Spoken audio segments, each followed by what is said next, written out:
Hi, welcome to this edition of Vitality. And I'm really excited to introduce our first guest, Dr. Safia Khan. She is board certified in family medicine and sleep medicine. You have been working with all types of patients for many years. You work at UT Southwestern and Dallas, and you've just been this is your passion, and you've worked with all types of patients and you supervise now, but you love to study and analyze sleep to help people learn the strategies to sleep better. So welcome to the show. Thanks, Nina. Yes. I'm absolutely thrilled to be here.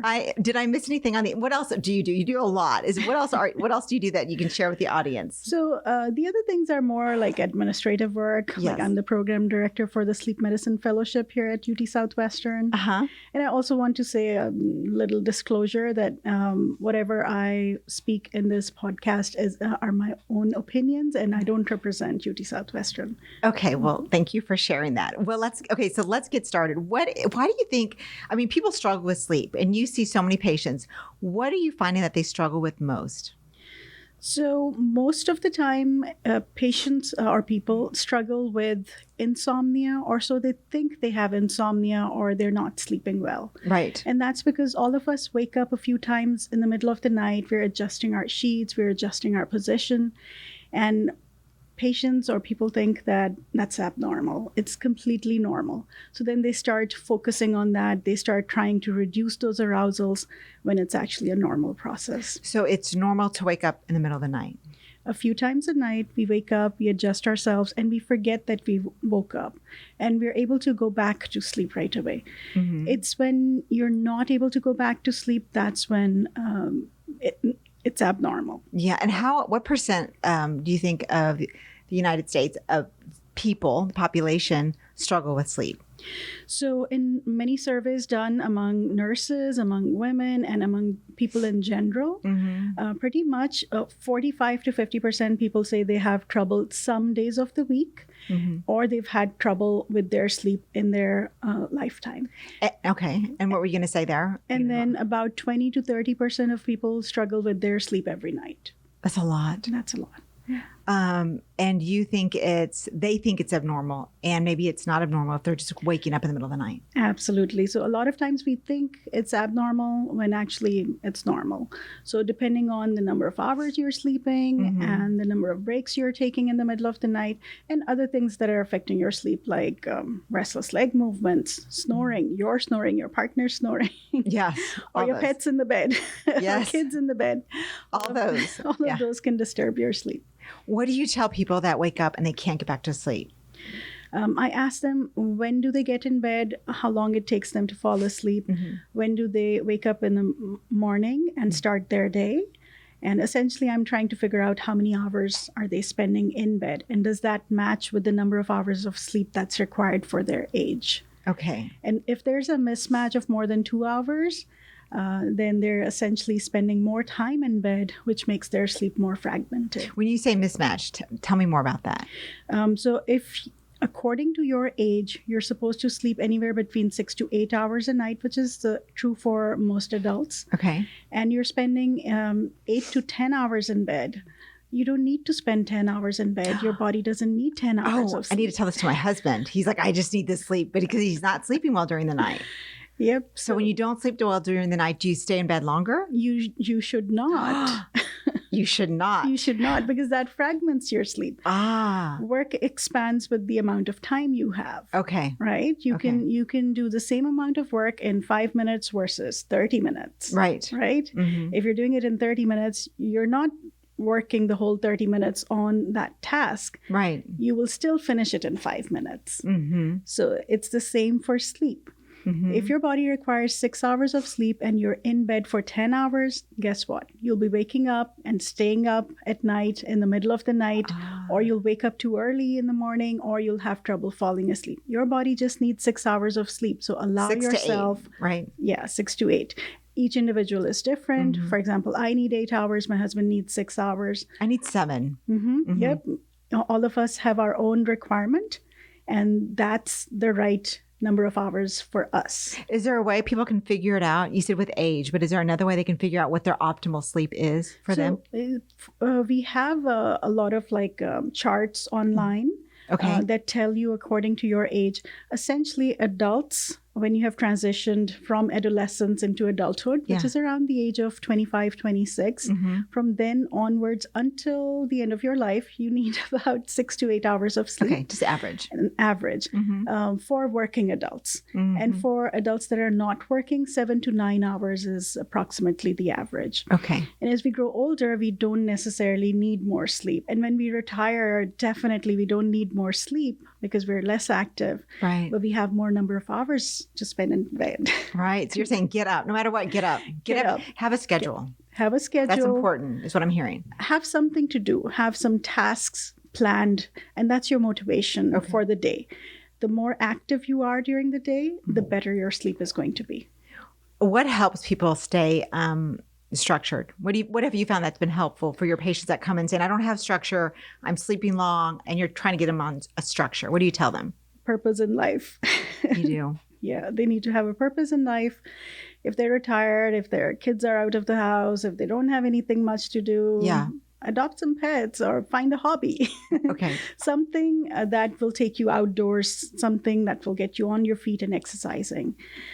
So the problem with people in America particularly is that we're exercising less, we're eating more, and then we want our sleep to fix everything.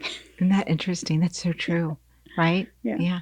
So it's getting more active and having purpose to get you out of bed. Absolutely.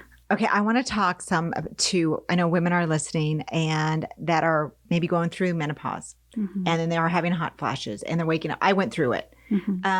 How do you help them through that? Anything they can do to help their sleep better? Good question. So improving your lifestyle, which means staying active and eating healthy, avoiding smoking, wearing clothes in layers, having a fan handy. I'm going through the same process. And trust me, what do you do then? I have a hand fan in my bag. I carry it when I'm traveling. My kids take it out. I can show it to you. Okay. My kids make fun of me, especially when I'm traveling and I have the fan on and we're in the airplane and everybody's looking. No, they probably want to borrow it. I have no shame. I love it. It sounds lovely. Yeah, because it helps me. And what can you do when you're having those hot flashes? Yes. I mean, you can take medicines, but when those occur like all of a sudden, or if you haven't had the opportunity of discussing it with your doctor yet, then, these are some things that you can help yourself with. And that's at nighttime, you'll put the fan on, or what else can you do for sleep? The fan, you will need to carry it with you throughout the day and night. But at night, you can make sure that your environment is comfortable. Okay. Not too hot, not too cold. Your sheets are comfortable as well. There are cooling sheets as well. You don't want it really cold and you don't want cooling. So you how cold should you have it if you are going through menopause? Everybody is different. Okay. So I'm not going to give a number, but everybody is different. Okay. The things that the doctor can help you with are medications. A lot of times, in fact, let me educate you. Doctors don't know a lot about diets. They don't. We haven't been taught about diets. Right. Now we're including that in the curriculum for med students. Oh. But when I went to med school, we were not taught about diet. Yes, we were taught about what foods have what vitamins and minerals, but we weren't taught about what foods will prevent hot flashes or what foods will prevent pain. But there is literature out there, so do your research. Okay. Discuss with your doctor. You may be a candidate for hormone therapy if you have hot flashes. And if you have significant history of cancers in your family, particularly breast cancer or other reproductive organ cancers, then you should not start hormone therapy. Okay. And so some of us end up seeing, certain functional medicine doctors, and I have nothing against them. I'm just trying to educate everybody. Right. If you have history of any cancers, discuss it with your doctors before starting. Visit with your physician. Exactly. But you're saying diet can play a role with your sleep. Definitely. So look at that. A little tip: peanut butter can make your hot flashes worse. Really? Yep, I've tried and tested that. Well, but it's true for a lot of people? It's true, yeah. Really? It's true for a lot of people. Peanut butter? Yeah. Okay. So there are foods that will make your symptoms worse. Caffeine will make your symptoms worse. Nicotine will What make will it worse. help people? What are a couple foods you can tell everyone today that would help them sleep better? So fenugreek, black seed, flaxseed oil. Flaxseed oil. Yeah, in fact, I was doing a paper and I didn't get to publish it because there was just so much data out there. Yeah. And I was looking for foods for menopausal symptoms. And pretty much what I concluded was all the foods that have been studied for menopausal symptoms, they do show some improvement in menopausal symptoms. So that means, you stick with one thing that works in your culture, for example, and it will work. So, for example, fenugreek, like I mentioned, fennel seeds, cumin seeds, Black and a lot seeds. of other black seeds. So those have shown benefits Good. for menopausal symptoms. And then there are some teas like black cohosh tea and black cohosh tablets as well. And there are other over-the-counter stuff Things that you can do. find. Yeah. Okay. You can, and those are advertised for hot flashes for women, menopausal symptoms. And sometimes even men will have hot flashes because it's a hormonal change. Yeah, it is. Well, speaking of that, you think of men and women that are working and they're stressed. And a lot of my clients, they'll be ruminating on thoughts before bedtime and it's hard for them to get to sleep. What do you recommend for your people that you see that are like, I'm stressed out and I've got a lot of anxiety. And when I go to bed, I can't sleep because I'm thinking and thinking. What is your recommendation to them? Sleep is a passive process. You can't make it happen. You have to let it happen. So for people who have a lot on their mind, I want you to keep a diary and schedule a worry time. Diary and what else? Worry time. Schedule a worry time where you can worry about things that are written in that worry diary. time. Yeah. Okay. A worry time. Worry time. Because when you lay in bed, that's when all those thoughts will come pouring in and affect your sleep. Right. But when you have it written down, you will address it the next day. And when you look at it the next day, you'll figure out it wasn't a big deal, but it did prevent me from sleeping. Right. So just write it down, address it the next day, address it during waking hours, not right before bedtime. Another thing you should do is de-stress. So make a routine leading up to your bedtime where you're not doing the most stressful tasks of the day towards the end. Eat your frog early in the day. Okay, do it all early. Do it all early. So you're saying keep the diary, that's the worry journal, I guess. When do you do the worry journal? When you're having difficulty sleeping. So not right before bed or? So right before bed, you can do write it right it before down, bed. Okay. but don't address it right away. Okay. And the thoughts that are worrying you, you write those down. Okay. But you're not addressing those at bedtime. You'll address those during the day. Okay. And that will help de-stress. And then again, like I said, don't spend too much time in bed. It is okay sometimes to take melatonin or some of the over-the-counter sleep aids to help you fall asleep, especially when, for example, you have an important meeting the next day and you just can't sleep, or you have an interview coming up and you can't sleep. You can take a sedative or you can take an over-the-counter sleep aid to help you sleep. But if you have to take those regularly, then beware. That means something is going on and you need to discuss with your doctor so that they can initiate a medication that's best suited for you and your medical conditions. For example, if somebody has anxiety as a baseline disorder, starting them on a medicine for anxiety will help improve their sleep as well. Someone who has depression or someone who has neuropathy or chronic pain, there are medications that we can start that will address both the sleep and the pain issue, the sleep and the depression issue. When you discuss it with your doctors, they can help you. That's a good point. They can get on medication to help them sleep better, for sure. Okay, so let's say I go to bed and I'm just laying there. And you know what? I did my worry journal, but I'm just laying there and I'm just like, I can't sleep. I can't sleep. And, I need to sleep. What would you advise with someone that's doing that? So we know when we're alert and awake and we know that in the next 20 minutes, I'm not going to be able to fall asleep. Or it's been more than 20 minutes. I've been in bed and I have not fallen asleep. Get out of bed and do something boring. Okay. Like fix your closet, do your laundry. For 20 minutes about? 20 minutes, Okay. yeah. So when you've spent about 20 minutes or a little longer, 30 minutes maybe, and you haven't been able to fall asleep, get out of bed, do something boring, tire yourself out, and then go back to sleep when you're sleepy. Why 20 minutes? Is there research about 20 minutes? Get out of bed? There's kind of no research, but more than 20 minutes will make you more frustrated. Laying in bed for 30, 40, 60 minutes, then your body is getting the rest that it needs from sleep because you're laying flat, right? So then you're not tiring yourself out. Okay. So ideally, we want you to get in bed, fall asleep in less than 20 minutes, and then wake up in the morning feeling refreshed. All of this to be done without any medications. That's ideal. Ideally. Ideally, in a perfect world, this is what we're looking for. But it doesn't happen for everybody. I need to revisit back when you said do something boring. Because boring might be, I'm going to get on my iPhone and play something, or I'm going to go watch TV. I don't like the Tell me, screens. when you say boring, get really specific. So don't go on a screen. Screens are extremely engaging. Whether you're playing something boring, you're reading something on a screen, screens are engaging. They captivate your attention. They're meant to keep you glued. So that, because the commodity now is our attention. That's what we're selling. Yes. Right? Yes. So anyone that makes those apps or those games or those books online, they want you to keep reading. They want you to keep scrolling. And when you're scrolling from one screen to another, I've heard some patients say that my ADD kicks in. That's my husband. Right? And I love him, but he does say that. Yeah. Because when you're jumping from one task to another, you're essentially not allowing yourself to relax. Yeah. That goes back to the word passive sleep.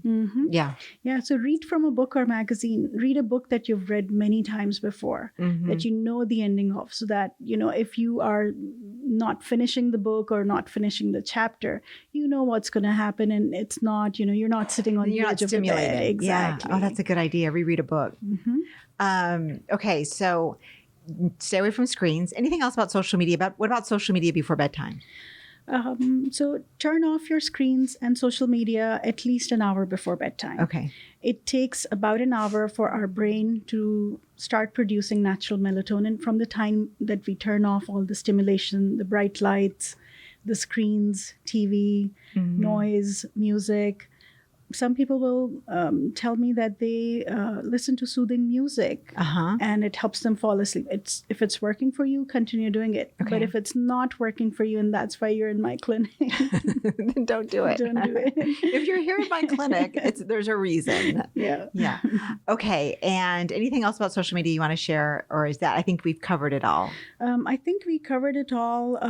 There was another thing, orthosomnia, which is a term used for people that worry a lot about their sleep. Oh, let's talk about that. Yeah. When you worry about sleeping. Yeah. Okay. So you're tracking your sleep with your screens, with your devices, with your, those Fitbit and Apple Watches, Google Watches, and all those. Those are very good gadgets for tracking activity. And that was the purpose for making those devices and selling them, but we're using them to track our sleep. When we wear these devices in bed, it's also tracking our spouse's sleep, our partner's sleep, and if there's a pet or a child in the bed, it's recording everybody's activity and counts it as your sleep disruption. So you may wake up in the morning, although you slept the whole night, but you'll look at that data and you'll be like, oh, I didn't get enough slow wave sleep, or I didn't get enough REM sleep, or this is showing that I was waking up every 30 minutes, which is not the case. You don't recall waking up. So don't worry about that data. What should you, if you put that watch away, then how do you know if you slept well? What would be a sign? What would be some signs that you slept well? You wake up feeling refreshed, ready for the day. Yeah. And for you to feel refreshed, you need to have purpose. You need to love your job. You need to love what you do. Oh. And that's going to get you going for the day. Purpose and exercise. Yes. Okay. I want to talk a little bit about you said that restless leg syndrome, that you see that a lot in your clinic. We do see that a lot. And usually patients have discussed it with their primary care physicians. They've tried a few medications. And if it hasn't worked, then they come to us. Restless legs can be part of sleep apnea. So sleep apnea is a big player in disruption of sleep. Okay. So sleep apnea can present with or without snoring. Women particularly will say that they've never been told they snore. Their partner or spouse has told them they purr. So it's noisy No, my breathing. husband says I snore. Yeah, so it can be noisy They purr. breathing. I like that. Much better. I'm going to tell my husband to say that. And then a lot of times men are worse at snoring. So They are, yes. And they are more likely to have sleep apnea because of the hormones. Testosterone makes your airway more collapsible versus progesterone, which is a female hormone, from collapsing. And that's why the risk for sleep apnea increases after menopause, because progesterone levels go down. Yeah. And so men will have sleep apnea and they will not notice that their wife is snoring or not. Right. Because of their sleep apnea, they sleep solid. And people who have sleep apnea will report that they have no trouble falling asleep. It's because with sleep apnea, you're sleep deprived. Right. With sleep apnea, there's reduced airflow every few seconds, every few minutes. And so with the reduced airflow, you wake up and then you go back to sleep. You wake up again, go back to sleep. Do you know you're waking up? No, you don't. It's very short arousal, 3 to 5 seconds long. It's just a change in your brain waves from sleep to wake. And trust me, when we're looking at those brain waves, we know when a patient is awake versus asleep. Because someone could be sleeping through the night, but they might have sleep apnea and not even realize it. Exactly. And they wake up not feeling refreshed. Yeah. And then there are the rare cases where somebody has sleep stage misperception insomnia, where they are sleeping the whole night, but they report that they were awake the whole night. And they can tell you exactly when their partner got up, went to the restroom, came back. The partner will say, well, I heard you snoring. But the patient will say, I knew you were getting up and going to bed and going to the bathroom or doing whatever. So it's called sleep stage misperception. And that happens a lot of times when patients stay in the lighter stages of sleep and they continue making memory. It's like light. It's a light sleeper. Light sleep. Kind of like, when we're watching, or I'll take my husband's example.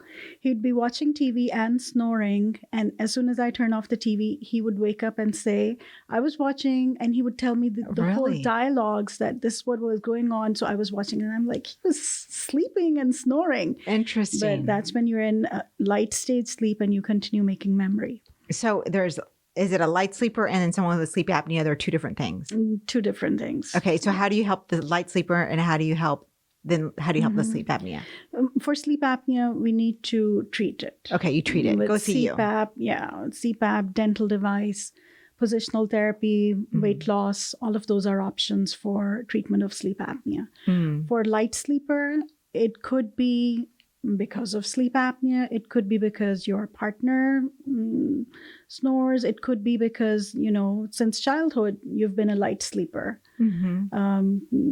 So you kind of carry those habits from your childhood into your adulthood. Okay. So if you're a light sleeper, that's fine. That's your survival mechanism. You don't have to change that. But if it's affecting your work life or social life, there are options for treatment. What are the options? Anything they can do at home? Exercise. Exercise. People are like, going to shut I don't want to exercise. But you found that to be a very, very important part. Very important, because when you exercise more, you increase slow wave sleep at night. What time should you exercise? Ideally, 3 to 4 hours before bedtime. Okay. But if you have a busy work life and the only time you can exercise is the hour or 2 hours before bedtime, go ahead, exercise. Exercise is going to help you. Okay. Yeah. But try to do it 3 to 4 hours before bed. Before bed, ideally do it in the morning. But we know our schedules, where we have to beat the traffic. We are busy moms, we're busy dads. Yeah. And so life happens. So we can't always work in the morning. Right. A lot of us work out after work. Yeah. And so when you work out, you are charged for the next couple of hours. So then don't come to me saying, I can't fall asleep when I'm coming home from gym at 11 p.m. Yeah. And then wanting to go to sleep. Yeah. You will have to unwind. You will have to give your body time to rest. When we're exercising, our stress hormones go up. And those are also the endorphins that make us feel better. And so those are high. And we need to let them settle down. And then we'll be able to fall asleep. So you've mentioned exercise, being active. What % of your clients are overweight that you see? A lot. More than I would like. If you had to put a %, what %? I would say about Because I work in the sleep clinic, so sleep apnea is more common among obese people, although sleep apnea is present in the non-obese people as well. But being more common in the obese population, I think about 60 to 70% of my patients do have obesity, being BMI more than 30. I'm not even talking about BMI between 27 and 30, which is also considered overweight. Yeah. So, What is it? What are the ages that you see mostly? Mostly it's people in their 40s, 50s, 60s, and 70s. And these are people who have recently started addressing their sleep issues. Interesting. Because up until then, they're busy with their life, they're busy with their education, with their work, with their family life. And now they're in their late 30s or early 40s, and they're like, oh, I'm over the hill now. I need to take care of my health. And sleep is part of their health. A lot of times, primary care physicians tell us, well, we have so much to address with the patients, we don't even get to talk about sleep. And that's the number one thing they should talk about. They should talk about. Men and women, you see, equal? Equal. Really? Yeah. So equal men and women, 40s to 60s, and they're obese. That's 65% of your clients. Yeah. Wow. What have you found to be most successful that they've done while working with you? So evaluating for sleep apnea is my number one priority because I don't want to dismiss the sleep apnea part. It can really affect your sleep. Yeah. So doing a sleep study will help determine whether you have sleep apnea or not. And if you don't have sleep apnea, then you can rest assured that you don't have sleep apnea and your sleep is good quality when you're sleeping. And then we can work on, matching your number of hours of sleep, number of hours of time in bed with the number of hours of sleep that's required for your age and activity. Match all of that and your sleep will improve. So really staying on some structure and having a purpose and a reason to get out of bed, staying active, and making sure you exercise during the day, 3 to 4 hours before bedtime, keeping a worry journal, write down your worries and then put it away. Listen to music if you want on your phone, but don't look at your screen. Yep. Okay, I'm covering some things we've talked about. What am I missing? I think you summarized it really well. Oh, thanks. So to improve your sleep, you need to exercise. Yeah. Eat healthy. That's another dilemma. Oh, and then just eating really healthy. And we kind of talked about restless leg syndrome. If someone has it right now, what can they do to maybe help prevent that? Look at your caffeine intake. Okay. And caffeine can come from chocolates. Oh, it can come from coffee, sodas, teas. A lot of foods that we eat, they have caffeine in them in some way or form. Yeah. And so when we are exposed to caffeine, again, it makes us more alert for the next 6 to 8 hours. So reduce caffeine intake. What about alcohol? Alcohol Does it help you sleep? A glass of red wine? So it will help you fall asleep, but it won't help you stay asleep. You'll wake up 3-4 hours later and you will crave another glass of wine? Because that's the only thing that helps you. Yeah. So avoid alcohol within 3 to 4 hours of bed. Okay. Ideally avoid alcohol because it does affect your liver and memory. But red wine, what about red wine? No comments. Okay. You're not representing your work. Yeah. I don't recommend alcohol at all. You're just saying no to it all. No to alcohol. Yeah. Okay. Avoid smoking. Avoid nicotine gums, patches, all of that at bedtime because it will make you more alert and affect your sleep. What about a walk after dinner? Is that going to stimulate you too much or calm you down versus a run? Yeah, a walk is fine. A run is also fine as long as your bedtime is not right after dinner. Okay. So stay awake for 2 to 3 hours after having dinner. Okay. Don't go to bed right away because that increases risk for heartburn and that can affect your sleep as well. Have you heard of the cold plunge? I have heard of it. Do you? I don't know if you know any people that do it. Does that help your sleep if you do cold plunging during the day or in the evening? I have not read of any research associating sleep and cold plunges. But I've heard people who work out a lot and they have muscle soreness. It helps them feel more relaxed. Yeah, it can. I know my husband does it. I do it sometime. Okay, I did want to say, anything that you can share with the audience about how they might want to shift their mind about sleep? Because maybe right now they're listening, they're like, it just stresses me out going to bed. I can't sleep well. I'm doing all the things. I'm frustrated. What would you tell them? So talk to a therapist, talk to your doctor regarding your struggles with sleep. Okay. Don't suffer on your own. Talk to somebody so that they can reassure you, or they can identify the problems you're having with sleep and address those.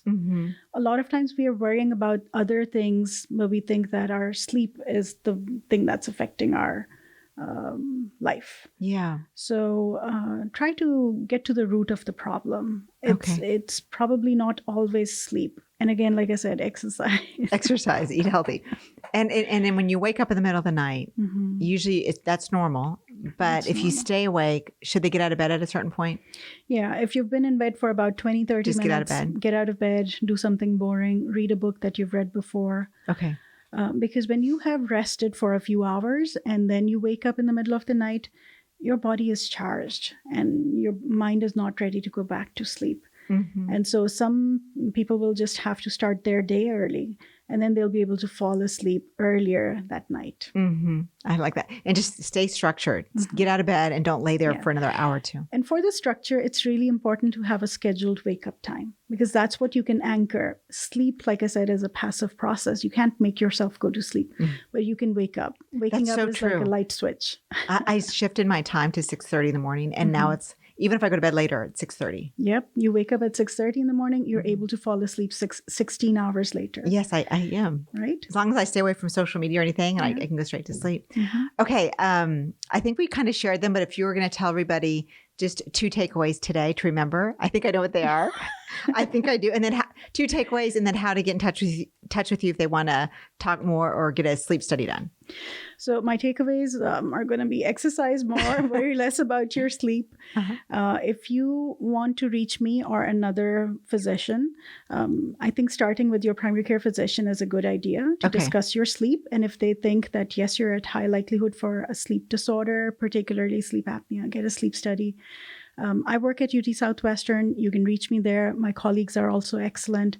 And I can guarantee you any sleep specialist that you see, they will be able to help you improve your sleep or help you worry less about your sleep. God, that's so refreshing to hear that they're definitely going to see results. Can I ask in general what the cost might be, a range for like a sleep study? It really depends on where you're going. It can be anywhere between $200 to $800 for a home test. Okay. And depending on your insurance coverage, depending on whether you've met the deductible or not, and what your copay is like, it's going to vary. You could get a home test done? Home I didn't know that. So that's great. We've actually shifted from in-lab testing to home testing now. Oh my gosh. And with home testing, it's a device like a wristwatch, and there's a probe that attaches to it, sensors that stick on the chest, or there can be belts that go on your chest and belly, and nasal cannula that measures airflow.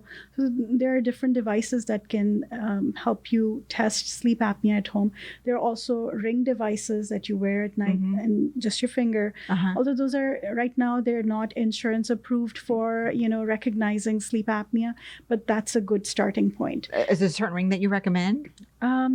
I've heard of the Aura Ring as one of the most accurate in detecting sleep disorders. Okay. Again, these devices were made to track activity and not so much sleep.